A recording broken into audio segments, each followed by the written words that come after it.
So, the first talk that I wanted to share here tonight is something that has been on my mind. I've wanted to share this for a long time.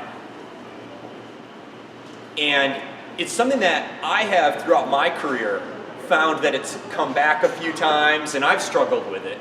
It's stress and anxiety. So the stuff I'm going to be sharing with you here, this is stuff that I found like after looking around online. There was like a link from WebMD over to this other thing, and so this is just me collecting some of the information and research that I've done. It's been really helpful for me and really cool, especially as a freelancing practitioner or a consultant.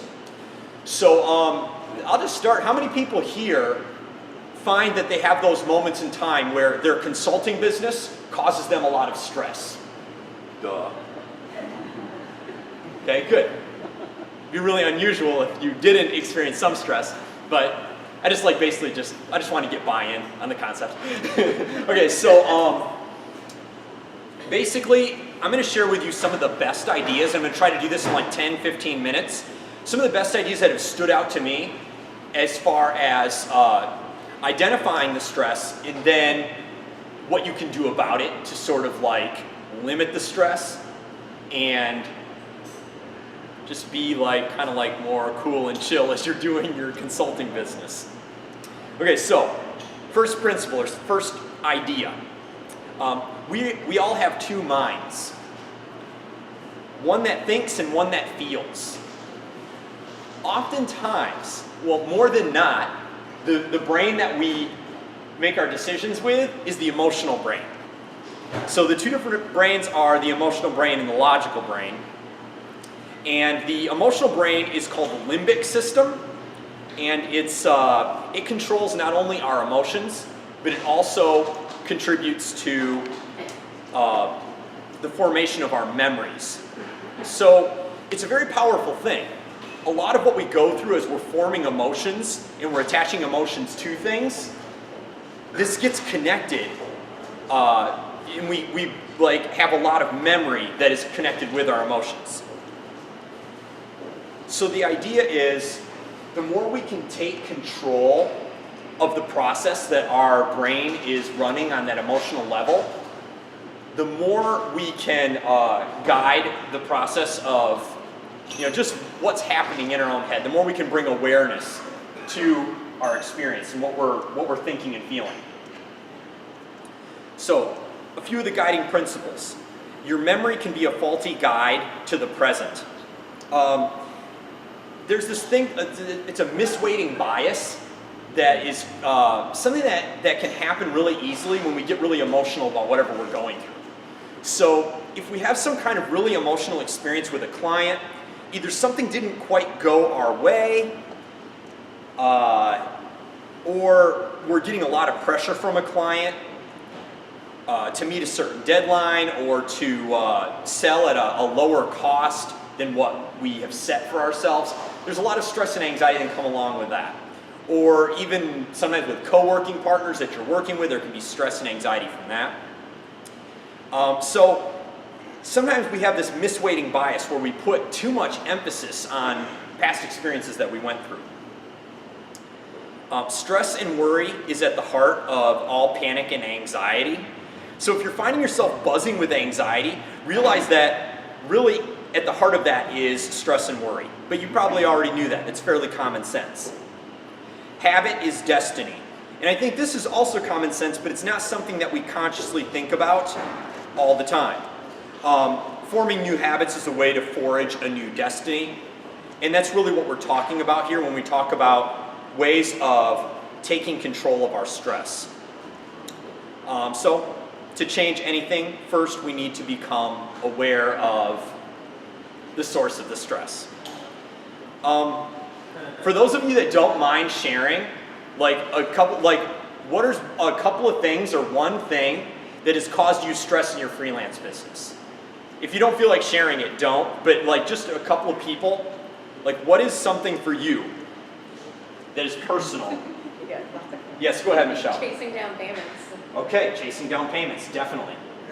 That's a major stressor, and that's like a big thing I think probably we all share. Greg. Feature creep. Feature creep. Yes.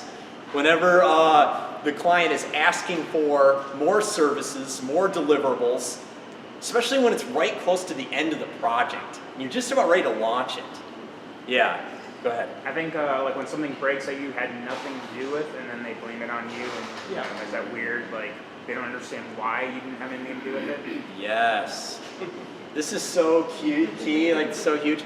Like for me, it was, I'm just thinking about recently I had a WooCommerce client, and they had, their site was like, they could click into it, they could log into it, but they couldn't get anywhere in the backend site. And I guess WooCommerce has had some kind of thing, some vulnerability lately, and it's something that's totally out of your control. Like, how do you, you can't predict when that kind of, so yeah, it's just. Taking over a site and then finding out there's certain things in there that basically don't work, or just poorly designed theme or whatever, and you have no control over it. Yes. So when someone hands you a website that somebody else developed, you take it over. Yeah. What are a couple others? Stress creators. Cash flow. Cash flow. Cash flow in our business can definitely be a point of stress, worry, anxiety. I've definitely felt that. Yes, Benny. Difficult personalities, requirements. Yeah. That can go in so many directions. Difficult personalities to work with. Yeah. Virtually all of them. And they No, I'm joking. No, we don't. I don't want to down clients. There's a lot of great clients out there too.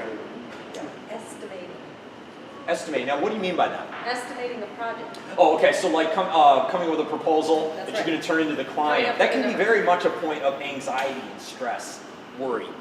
Yes. The client designer.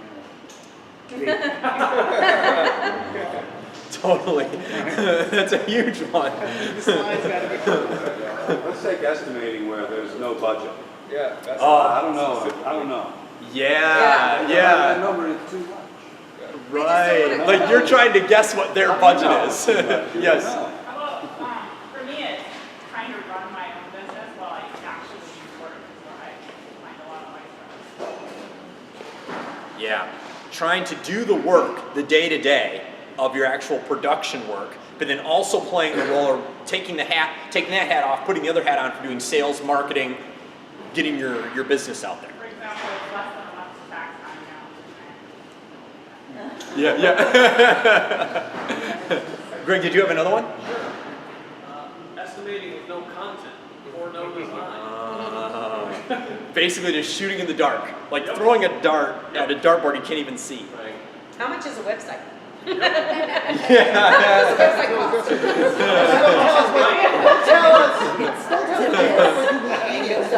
Yeah, not to rag on clients or anything, but this is one that I always find kind of funny. Is like, be like a statement like, sometimes a person's really kind about it too. They'll be like, I really like your work. I like what you're doing. I want your same quality of work, but someone that could work for like half of the price. Yeah. Do you know somebody in your network, Greg, that could just do that? Okay. You could oversee them. You could oversee their work. They're just working for half the price of you. I'm like, yeah, I want to engage in that. I'm like, I'll tell you what, I'll just hand you off to somebody. I just won't even be involved anymore. That's how Michelangelo works too. Yeah. I'll get an apprentice. They'll do the painting, and then I'll oversee it, and I won't get paid anything in the process. For free. Yeah. Go ahead. I'm trying to figure out what the client is asking for. Because sometimes I'll get a badly written email, or one strange request was, I want a Latino font. Yeah. It goes back to your point of it's emotion first. Yeah. And we read that email, and it's our emotion Yes. to what they're saying. And you know what's interesting? Like being in this consulting When you try to space, figure it out. as we build up, on your point, as we build up more of these experiences and we have these kind of like, all of a sudden it goes directly to our gut. We get a new email from a new client that all of a sudden, oh no, it's a red flag. And then like our brain, like the emotional connection goes directly to like, ugh, a panic moment, right? And so it's like, how do we fight that? How do we stop ourselves from, now all of a sudden I I was just like having a good day and everything was going fine, and then I get an emergency email from a client, or I get some challenge on my pricing, or I get somebody asking me to do the same amount of work for less money. And all of a sudden there's like this trigger of like panic. Yeah. And one of Major. the first things to realize, I'm going to generalize about everybody in this room, is we're not the account manager type. Right. They can just take that all day long, and you look at them and how do you do it? You know what's crazy? And I agree with you. I come from a background where I just thought, I was in art school, I get out as a designer, I thought I'm just gonna start my consulting business, I'm gonna get it going, and it's gonna be this thing, and it's gonna be great, it's gonna be this cool thing. And you kind of oversimplify that side of it, that kind of account manager side of things. It's like, It's wow, I didn't personality. know. Yeah, I didn't know this was gonna be like, on the business side, such a clusterfuck. But that being said, you know, and I've said this to other people before that I've had a similar conversation with. I said, what's the alternative? You know, especially in today's business world, more and more people are finding themselves having to innovate after being in a workforce that was basically neatly nested in the world of corporations, right? And let's face it, the world of corporations, while it's still there, there's still going to be jobs in it. You can still find jobs in corporations. More and more and more, we are going to have to become more resourceful and innovative. Even as you take a job, the new jobs that are being offered, you have to be more resourceful. You have to operate even within the context of that job as almost like your own little business entity. Kind of treat yourself like a corporation within a corporation. So whether you work freelance for yourself or whether you're hustling at somebody's company, everybody's hustling now. So we got to become a little bit thicker skinned. We got to become a little tougher. And that's where managing our stress comes in. Because, you know, we've got to.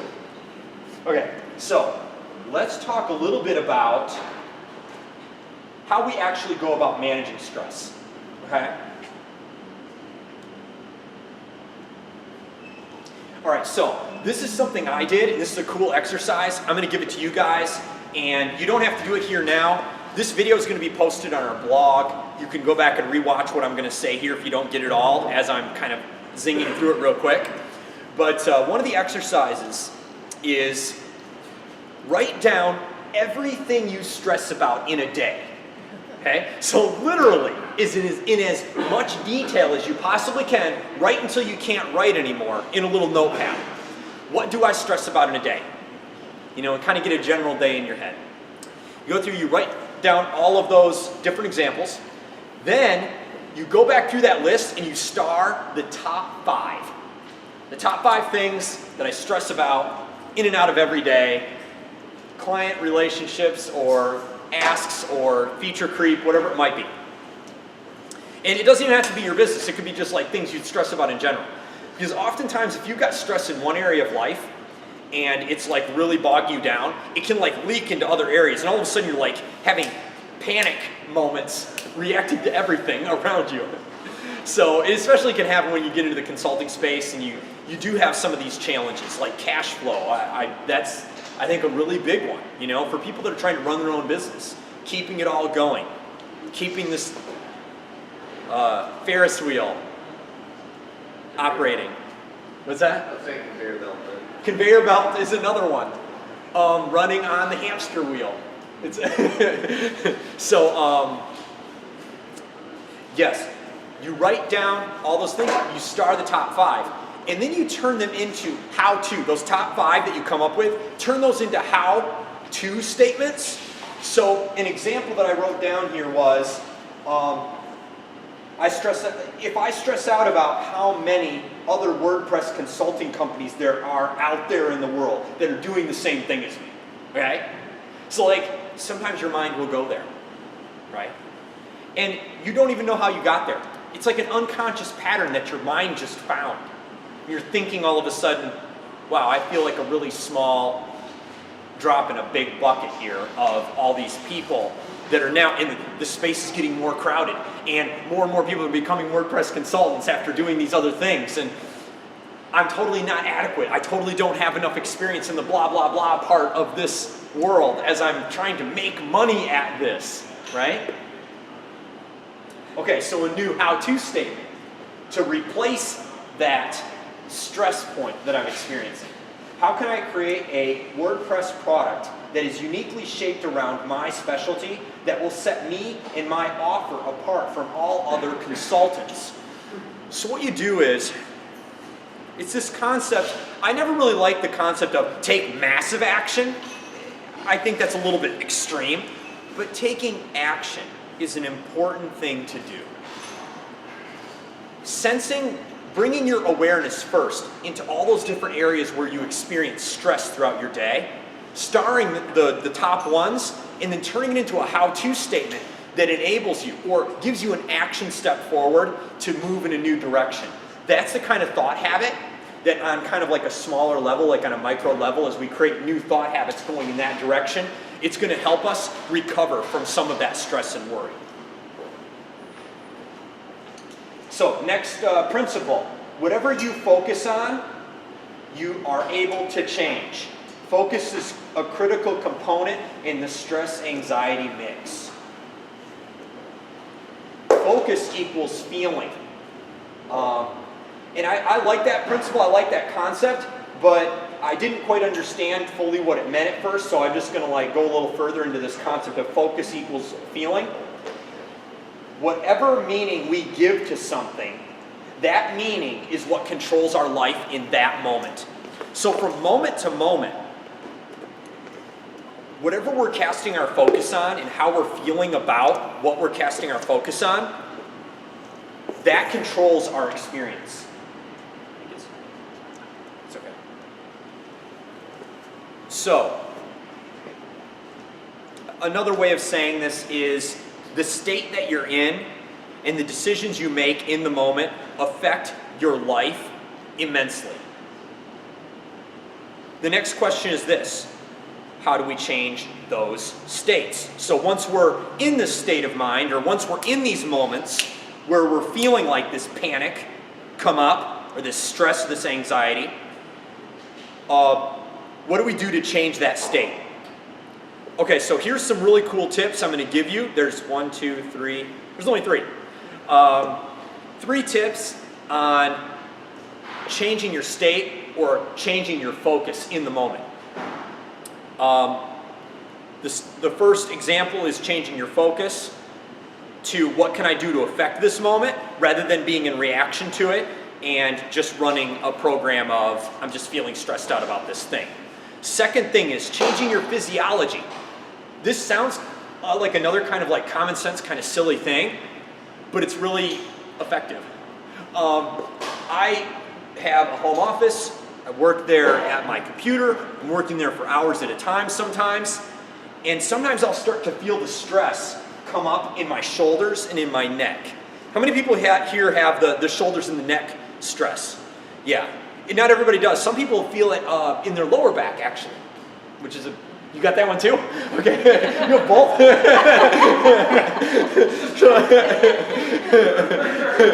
So here's a couple of things. I mean, where I live, I'm able to go for hikes really easily. So sometimes in the middle of the afternoon, I will literally shut down. I'll be like, I know I've got a lot of things to do today. I've got like 10 things on my list. There's no way I'm gonna get them all done. I'm totally freaking right now. I'm buckling under the overwhelm of the stress of just feeling like I've got too much to do, right? But take the break anyways. Go for a walk. Now for me, going for a walk means like 45 minutes or an hour. So sometimes I can't do that. If I can't do a full hour, I have one of these elastic bands that you can get at like, Play It Against Sports or something, I don't know. And you can just literally like do some of these things right here. Or like even just going like this with a band. I know this looks silly. I don't really care how this looks. I'm over it. I'm over looking silly. Okay, so I look really cool.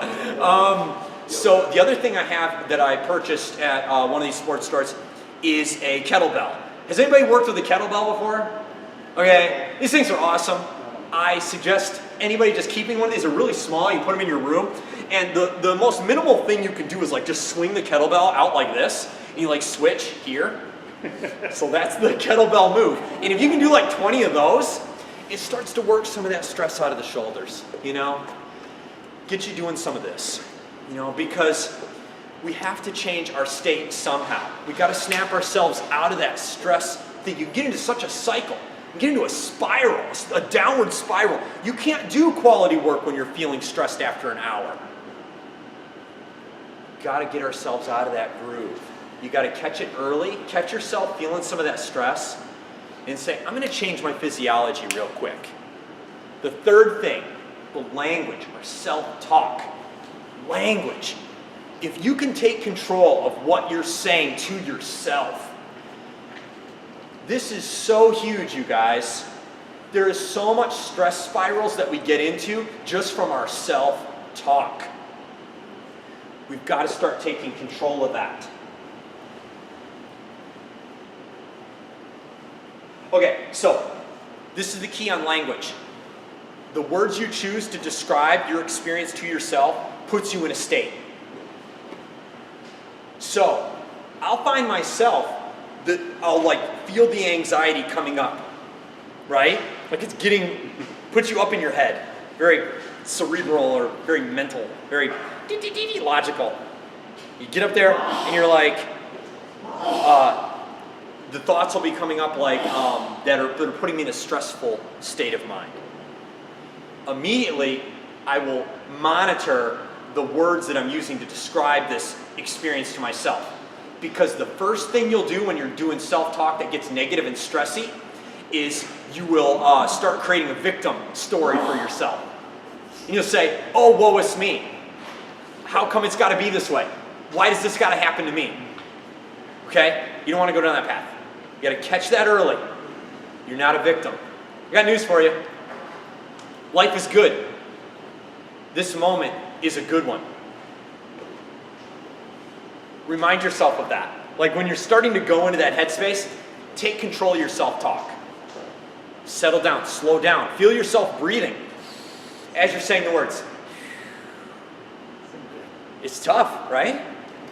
Okay, so this is my last thing I'm going to leave you with. This is a badass principle, and this really helped me a lot to also have another tool in my tool belt of stress management. Understand that you have certain needs that you need to have met. If you're not getting these 6 areas of needs met in your life and you're not consciously taking control of this, these are areas where stress can take root and basically we're a little bit out of balance, so you can more easily be susceptible to stress. Okay? I'm going to give them to you really quick. This is the list. We all have a need for certainty. Okay? And you don't have to write it down. The video will be online, but feel free to write it down if you want to. We not only have a need for certainty, we also, the second need we have is a need for uncertainty or variety. The third thing, we have a need for significance, to feel significant in other people's lives. We need to feel a sense of connection and love. This is a need that all of us have. The next one, growth. We all have a need to feel that sense that we're growing. And then the last one, the need for feeling contribution, like we're making a contribution. So this is my thought to you, and I want you to do this as you're going home or when you watch this video online when we post it. For each one of these, write down certainty, uncertainty, significance, connection and love, growth and contribution. You write all those things down, and then make a point of either thinking about, like write down one thing that you're already doing to meet that need in your life, like for certainty. If you already know there's something you have a habit of doing, write that down next to certainty. If you're not doing something in that area and you're sort of deficit there, this is helping you bring awareness to that. Like, I'm not doing enough to meet my need for significance. I need to do more. I need to go out to people more. I need to do something volunteer. I need to go work with dogs at a shelter or whatever kind of thing. Find one thing you're gonna do if you're not doing it already and write that thing down and then follow through on that one thing. by taking control of your needs, what you're doing is you're like reinforcing this new habit in your brain. It's gonna be all right. Life is gonna be okay. You know, it's not all about me. I don't have to freak out and stress. I can take control of these moments, these little things. Okay, so I think I probably spent too long on that, but I felt like this is a really important talk to give, so I wanted to give it. So thank you for indulging me and allowing me to talk about stress for a minute. This is what we're gonna do. I think we should take a break for like a minute or two, right? How are you guys feeling? Stress. I feel terrible right now. Man, that talk really stressed me out. I'm feeling stressed about the stress talk.